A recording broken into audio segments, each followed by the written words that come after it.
1. In designing a curriculum for the Associate Android Developer Certification Prep, which adult learning principle is most important to ensure learners see relevance to their job? A. Learners complete passive readings without reflection. B. Learners engage only in memorization of facts. C. Learners apply concepts in real world scenarios relevant to their role. Learners follow the instructor's schedule strictly without adaptation. 2. When evaluating a candidate's readiness for the exam through a formative assessment, which method is most aligned with adult learning and evaluation best practices? A. A surprise high stakes test without feedback. B. A self assessment quiz followed by peer discussion of weaknesses. C. A lecture and no assessment until the final exam. D. A multiple choice test with no review of incorrect answers. 3. In curriculum development for an Android certification prep course, which of the following ensures regulatory compliance, e.g., accessibility standards, data protection, are addressed? A. Ignoring platform accessibility guidelines because they are optional. B. Incorporating modules on accessibility features, data privacy, and compliance frameworks. C. Leaving compliance topics for learners to research on their own. D. Focusing only on code syntax and ignoring user experience and regulation. 4. As a mentor guiding learners through the certification project of the exam, which mentoring technique is most effective? A. Telling learners exactly what to code line by line. B. Asking guiding questions that prompt learners to reflect and problem solve. C. Providing no feedback until the final submission. D. Doing the work for the learner and handing it back. 5. Good communication with adult learners preparing for the exam includes which of the following? A. Using highly technical jargon without clarification. B. Providing clear objectives, timelines, and expectations, and inviting questions. C. Delivering one-way lectures without engagement. D. Assuming all learners have the same prior knowledge. 6. In designing evaluation methods for the certification prep, what is the benefit of including a performance-based task mimicking the actual exam project? It has no added value beyond multiple choice tests. B. It helps learners practice the real tasks they'll face and reduces anxiety. C. It replaces any need for testing at all. D. It focuses only on theory and not on practical skills.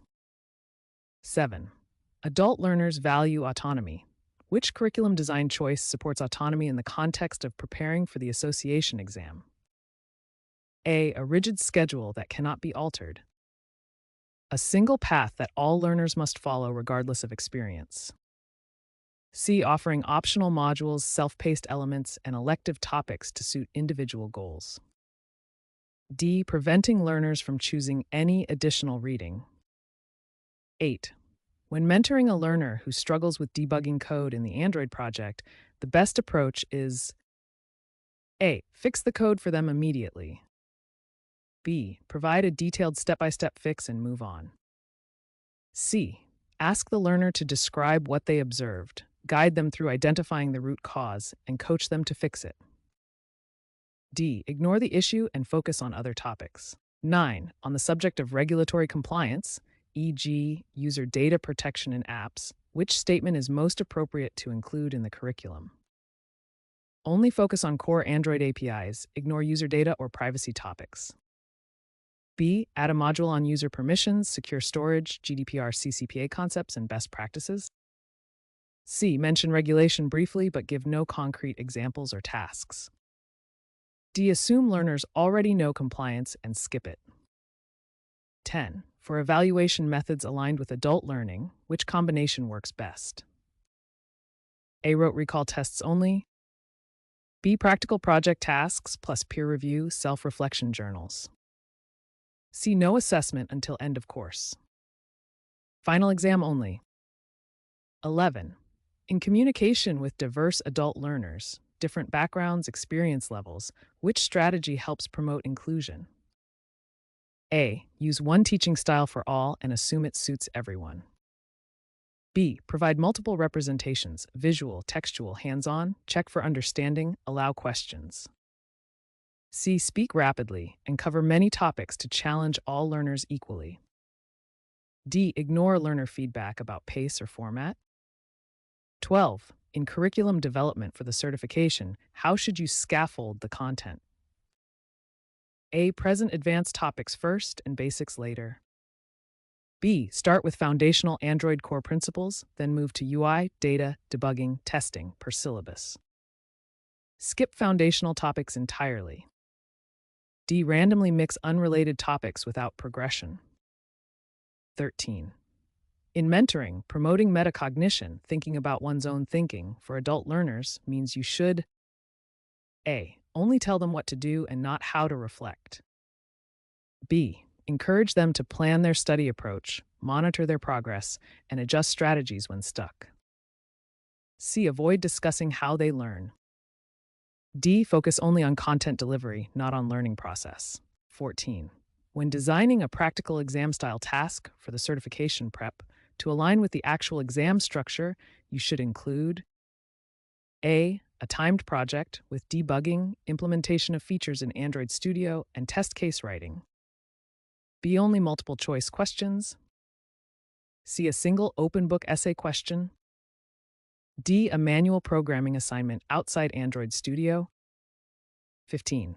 To ensure regulatory compliance in app development as part of exam prep, which of the following is a correct inclusion? A. Using plain text unencrypted user credentials in storage. B. Using Android secure storage APIs, encrypting sensitive data, and requesting minimal permissions. C. Ignoring user consent for data sharing. D. Hard-coding personal user identifiers in code.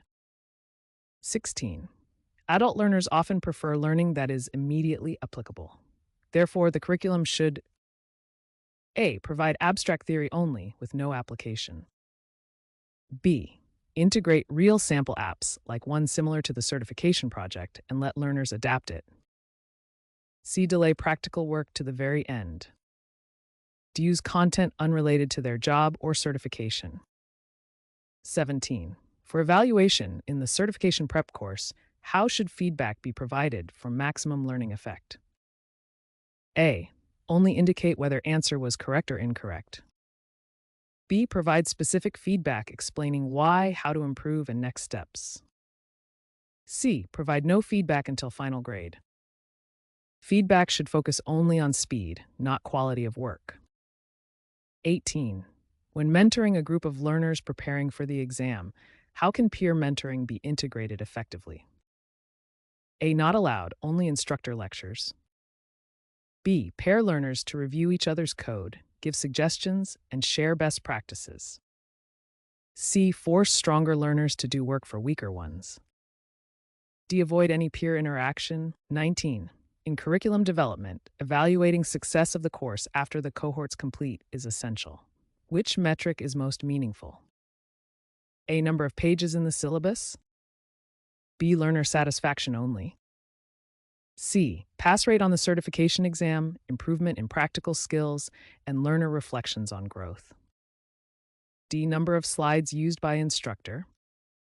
20. In communicating exam requirements to learners for the certification, best practice includes A. Presenting vague statements about the exam format. B. Giving detailed exam objectives, timeline, registration steps, and how they'll be evaluated. C. Assuming learners will find information themselves. D. Omitting key registration constraints and policies. 21. When designing a module on curriculum development for the certification, which adult learning concept should be included? A. Learners only watching the instructor live, no interaction. B. The concept of andragogy, adult learning theory, including self-direction, prior experience, readiness to learn. C. Teaching only children's learning methods. D. Using only lecture methods without active tasks. 22. For evaluation of learners' progress in the course, which method aligns with best practices? A. One final large exam at the end. B. regular checkpoints, quizzes, mini projects, self reflection, peer review, culminating in a capstone simulation of the certification project. C. No monitoring until instructor says so. D. Only attendance is recorded. 23. In communication with stakeholders, e.g., sponsors, organization, about the prep course, regulatory compliance must include which of the following? A. Ignoring data protection laws when storing learner data. B. Ensuring learner data is stored securely, anonymized when needed, and informed consent is obtained. C. Collecting and publishing learner performance publicly without permission. D. Blurring responsibility by saying we are not responsible. 24. Mentoring technique.